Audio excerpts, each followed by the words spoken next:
நாட்களுக்கு முன்பு தர்மபுரி மாவட்டத்தில் திமுக மாவட்ட செயலாளர் அவங்க கட்சி கூட்டத்தில் பேசுறாரு. என்னன்னா, கலெக்டர், தர்மபுரி கலெக்டரும் எஸ்பியும் என்னை கேட்காம எதுவும் செய்ய முடியாது, நான் சொல்றது தான் சட்டம், கீழே இருக்கிற அதிகாரிகள் நான் என்ன சொல்றேனோ அதுதான் நடைமுறைப்படுத்தணும்னு ஒரு 10வது படித்த திமுக மாவட்ட செயலாளர் IAS IPS படித்த அதிகாரிகளுக்கு கட்டளை எடுக்கிறார் என்றால் தமிழ்நாட்டில் என்ன இதுதான் திராவிட மாடல்? அவங்களுக்குலாம் வெட்கக்கேடு, இதெல்லாம் கேவலம். அது இன்னைக்கு வரைக்கும் முதலமைச்சர் ஒரு நடவடிக்கை எடுக்கலையே. அப்போ இதுலேருந்து என்ன தெரியுது? தமிழ்நாடு முழுவதும் இந்த நிலை தான் இருக்கிறது. ஒரு 10வது படித்த ஒரு அரசியல் கட்சியின் ஒரு மாவட்ட செயலாளர், திமுக மாவட்ட செயலாளர் அங்கே மிரட்டுறாரு.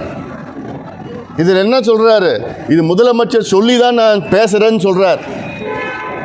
முதலமைச்சர் என்கிட்ட சொன்னார், யாராவது உங்ககிட்ட அதாவது அனுமதி பெறலை, அதாவது அதிகாரிகள் இவங்ககிட்ட அனுமதி பெறலைன்னா சொல்லு, நான் அந்த அதிகாரியை மாற்றிடுறேன், நடவடிக்கை எடுக்கிறேன்னு முதலமைச்சர் சொன்னாருன்னு ஒரு கூட்டத்தில் ஒரு திமுக மாவட்ட செயலாளர் சொல்கிறாருன்னா, இன்றைக்கி வரைக்கும் அவர் மேலே நடவடிக்கை எடுக்கலைன்னா இப்போ இதுலேருந்து திமுக இதுதான் மோசமான ஒரு சூழல் இங்கே தமிழ்நாட்டில் நிலவை கொண்டு இருக்கிறது. அதாவது நான் கேட்குறேன் கேள்வி, யூடியூபர் சவுக்கு சங்கர் அவரும் இது போன்ற IAS IPS அதிகாரிகள் மேலே பேசினார். அவர் மீது எத்தனையோ வழக்குகள் போட்டு அவரை சிறையில் கைது பண்ணி வச்சிங்க.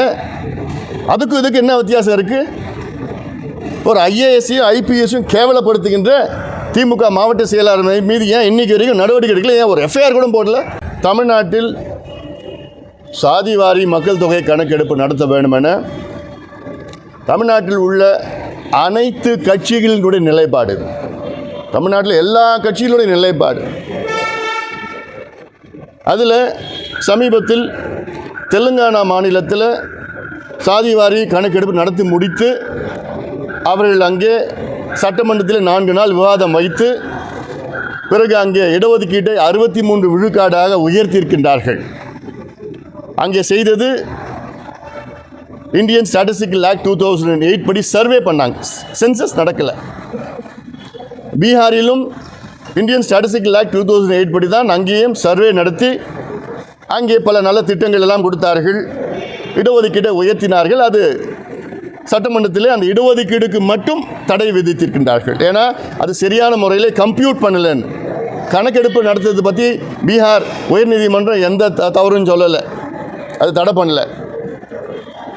கர்நாடகாவில் நடத்தி முடிச்சுட்டாங்க, ஆந்திராவில் நடத்திட்டு இருக்கிறாங்க, ஒரிசாவில் நடத்திட்டு இருக்காங்க, ராஜஸ்தான்லேயே ஜார்க்கண்ட்லேயே இவ்வளோ மாநிலங்களில் நடத்தி முடிச்சுட்டாங்க. நடத்திட்டு இருக்கிற நேரத்தில் தமிழ்நாட்டின் முதலமைச்சர் மட்டும் எங்களுக்கு அதிகாரம் இல்லைன்னு எப்படி சொல்கிறாருன்னு புரியல. நாங்கள் கேட்குறது சென்சஸ் கேட்கலை, சர்வே கேட்குறோம். சென்சஸ் என்பது மத்திய அரசு தான் எடுக்கணும். மக்கள் தொகை கணக்கெடுப்பு தான் சென்சஸ், 10 ஆண்டுகளுக்கு ஒரு முறை எடுப்பது. அந்த மக்கள் தொகை கணக்கெடுப்பில் கூட ஒரு காலம் சேர்த்துக்குங்க, OBCன்னு ஒரு காலம். ஏன்னா SCன்னு ஒரு காலம் இருக்குது, STன்னு இருக்குது, மைனாரிட்டிஸ் இருக்குது, OBCக்கு மட்டும் ஒரு காலம் வேண்டும். அது சேர்த்துக்கிட்டிங்கன்னா அது தலை எண்ணிக்கை தான் தெரியும். ஆனால் அவருடைய நிலைப்பாடு, சமூக பொருளாதார நிலைப்பாடு தெரியாது, சமுதாயங்களோட நிலைப்பாடு தெரியாது. அதனால் மாநில அரசு எடுத்தால் தான் புள்ளி விவரங்கள் துல்லியமாக தெரியும். அதற்காக தான் அது சர்வே மூலமாக தான் தெரியும். இதைத்தான் நாங்கள் கேட்குறோம். ஒரு முதலமைச்சர், உண்மையான சமூக நீதி அக்கறை உள்ள முதலமைச்சர் என்ன பண்ணியிருப்பார்? பொறுப்புக்கு வந்து இன்றைக்கி தமிழ்நாட்டில் இந்த நிலையில் இருக்கா, இந்த பகுதி மக்கள் இப்படி இருக்கிறாங்களா, இல்லை இந்த சமுதாயங்களில் பின்தங்கி இருக்கிறதா, இதை கணக்கெடுப்பு நடத்தி எந்த நிலையில் இருக்கிறாங்க, என்ன கல்வி அடிப்படையில் இருக்கிறாங்க, என்ன கல்வி முன்னேற்றம், சமூக முன்னேற்றம், பொருளாதார முன்னேற்றம், தொழில் முன்னேற்றம், வேலைவாய்ப்பு முன்னேற்றம் இருக்கிறதா என்று தெரிந்து கொள்ள ஆர்வம் இல்லாத ஒரு முதலமைச்சர் ஸ்டாலின் அவர்கள் அதற்கு மேலே ஒன்று போயிருக்கிறார். என்னன்னா, எங்களுக்கு அதிகாரம் இல்லை. என்ன தமிழ்நாடு என்ன ஜப்பானில் இருக்கா, சைனாவில் இருக்கா? இந்தியாவில் தானே இருக்குது.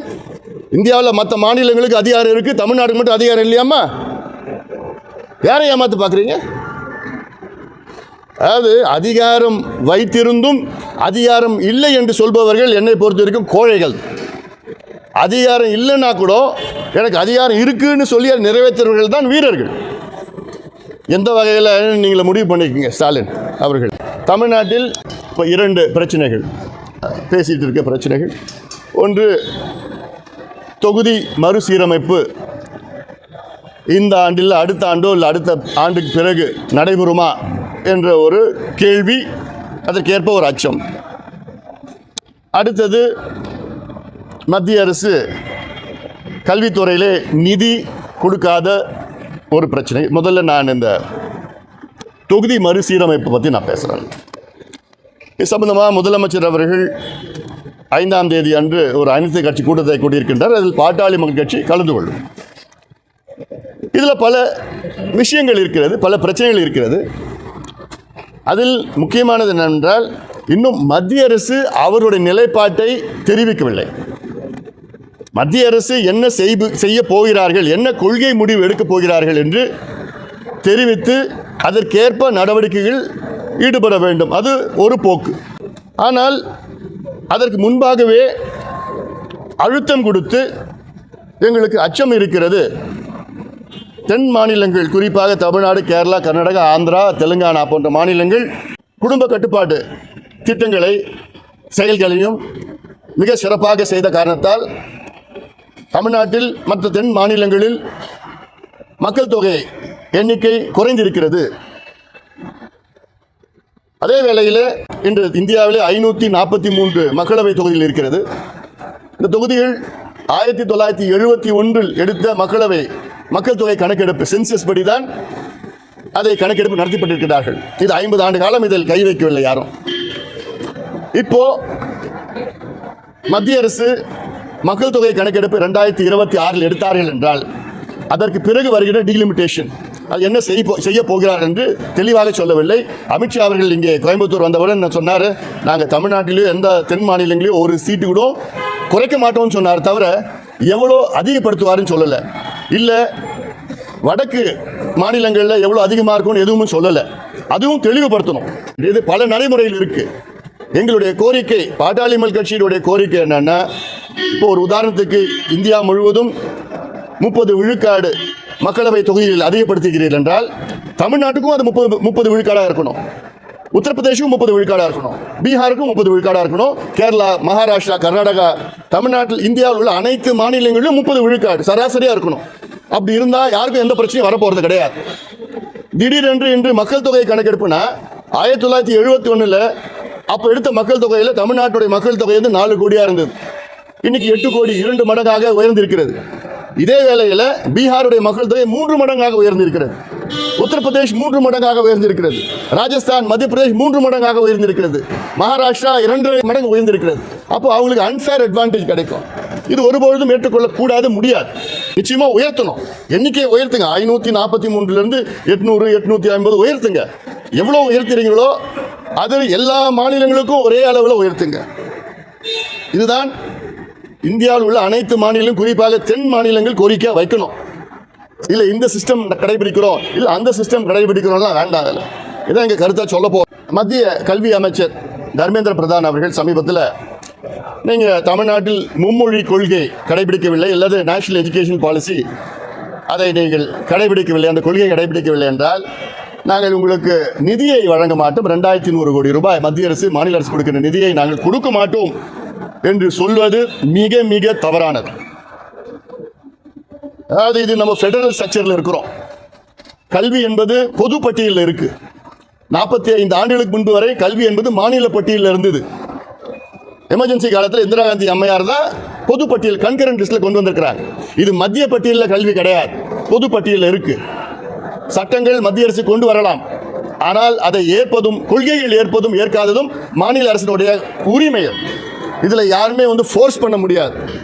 அதிலும் எப்படின்னா, நீ இந்த கொள்கையை ஏற்றுக்கிட்டா நான் நிதி கொடுப்பேன்னு சொல்றது மிக தவறானது.